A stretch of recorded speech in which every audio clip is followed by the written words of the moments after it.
Narrator, voiceover. Winter, 1944. The Eastern Front. A place where hope went to die, buried beneath frozen earth and broken promises. This is the story of 42 men who held a nameless hill against impossible odds. A story that was never meant to be told.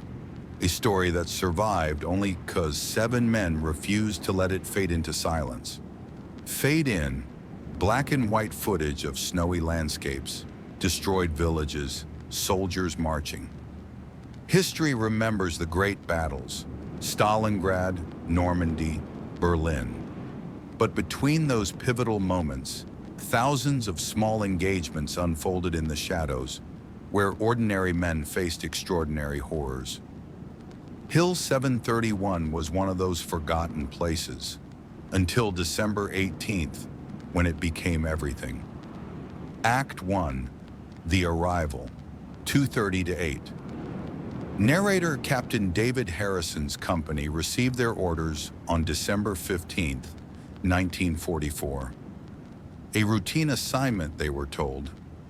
Relieve the garrison at Observation Post Hill 731, maintain surveillance on enemy movements, and hold the position for 72 hours until the main offensive began. Sound, radio static, military communications. What command didn't tell them was that intelligence had failed. The enemy was planning something far bigger than anyone anticipated, and Hill 731 sat directly in their path. Interview segment, recreated from survivor testimony. When we first saw the hill, it didn't look like much, Sergeant Robert Matthews would later recall. Just another frozen mound of earth with a few trenches and a bunker. We'd seen 100 hills just like it, but there was something different about this one. The outgoing garrison. They had this look in their eyes, like they knew something we didn't. Narrator. The outgoing unit evacuated with unusual haste. They left behind minimal supplies, damaged equipment, and a warning scrawled on the bunker wall. They come at night. Trust nothing. Captain Harrison dismissed it as battlefield superstition. By nightfall on December 16th, he'd realized his mistake. Atmospheric transition, wind howling, soldiers settling in.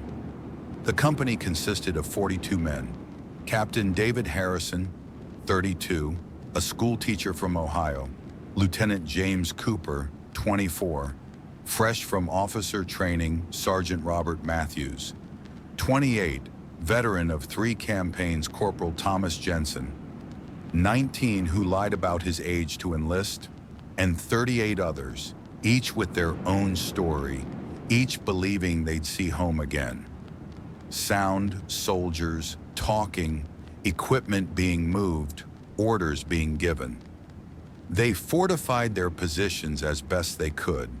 4 observation posts around the perimeter, machine gun nests covering the approaches, mortar position in the center, trip wires and flares along the tree line. Standard defensive protocol, but nothing about the next 72 hours would be standard. Act 2, the first night, 8 o'clock to 2:30 p.m. Narrator, December the 16th, 21:47 hours. Temperature, minus 18 degrees Celsius. Visibility, less than 30 meters in heavy snowfall. Private First Class. Michael Torres was on watch at Observation Post Delta when he saw the first figure. Tension building, subtle music, snow sounds. At first, I thought it was just shadows, Torres testified later. The snow was coming down so hard you couldn't see your hand in front of your face. But then I saw movement, lots of movement. I grabbed my radio, but before I could call it in, all hell broke loose. Sound, sudden explosion, gunfire, chaos. Narrator. The enemy hit Observation Post Delta with overwhelming force. 12 men defended that position. Within 3 minutes, only 2 were still alive. Torres and Private Danny Sullivan fought their way back to the main line, but the damage was done. The enemy had breached the perimeter.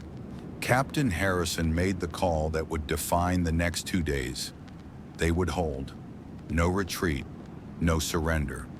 They would buy time for the main force, no matter the cost. Sound orders being shouted, defensive preparations.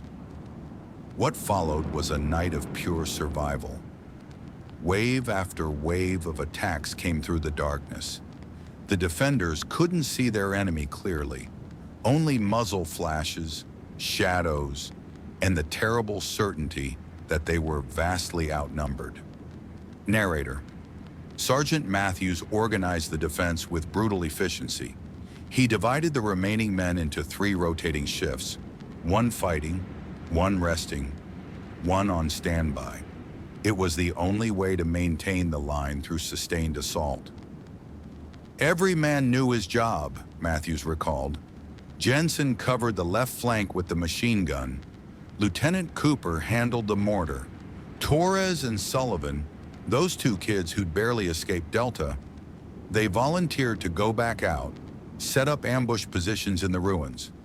Crazy brave or just crazy, I still don't know. Atmospheric sequence. Sounds of battle, men breathing heavily, ammunition running low. By dawn on December 17th, the company had been reduced to 34 men, 8 killed, 3 seriously wounded. They'd expended 60% of their